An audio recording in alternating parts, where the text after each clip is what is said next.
Oh, right? no. Mm-hmm. Tax planning is so important. Here's one of the most overlooked things time and time again when it comes to this. When a wife outlives a husband, which statistically happens, right? She has 1 year left to file a joint tax return. Then she must move over to single filer brackets, all right? Which are way more punitive, by the way, than the joint tax income brackets. So what happens is she loses a Social Security check, all right?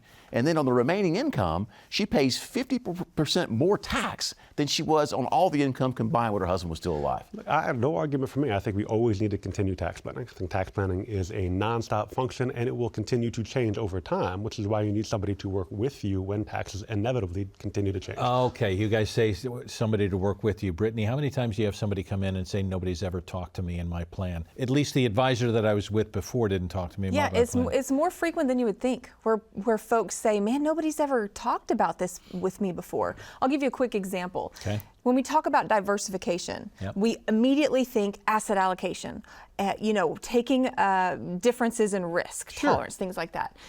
But what most people don't think about is diversification when it comes to tax statuses. Having taxable accounts, but then also having these tax-free accounts like a Roth or something like that that could work differently than your traditional accounts, so that you can minimize, again, your taxable liability when it comes to taking distributions from the dollars you've spent your lifetime saving. Don't we have a problem, Ryan, of people coming in and saying, I don't want anybody to touch my lump sum. I'd like to just continue this thing going. We talk about kick the can a bunch of times and moving this thing down the road. I'll worry about that later. The danger in that is? Oh, substantial danger. One I just alluded to about the wife having 1 year left to file a joint tax return.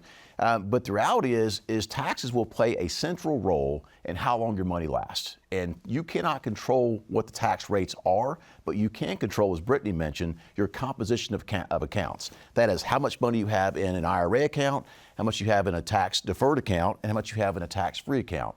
And the sad thing is we're taught to put money in a 401k, get the company match, and defer. Well, no one saw when this 401k plan was introduced to the Internal Revenue Code in 1978 that taxes would be where they're going to have to go in the future, because our country was not $35 trillion in debt back then. And put on top of that, required minimum distributions. Think about when you get to the point where you have to begin taking money from your tax-deferred accounts. That the government pushed back again. That's right. Now, this is a problem, especially for those who don't need the money, who don't need to take the distributions, but they're backed in a corner saying, hey, you have to take these distributions. What does that do to their tax bill? How about their kids, Brittany? That's absolutely. Kids have 10 years now to liquidate IRAs over a 10-year period. So if you're someone who went out there and worked hard, put your kids through school, saved a lot of money, did without, but now you're in a situation where you're going to leave that money to your kids and they're doing well in life, using that degree you gave them, right? Well, you're going to dump a $1 million IRA on top of your child's income. Question is, have you taken the steps forward that you need to understand what this means?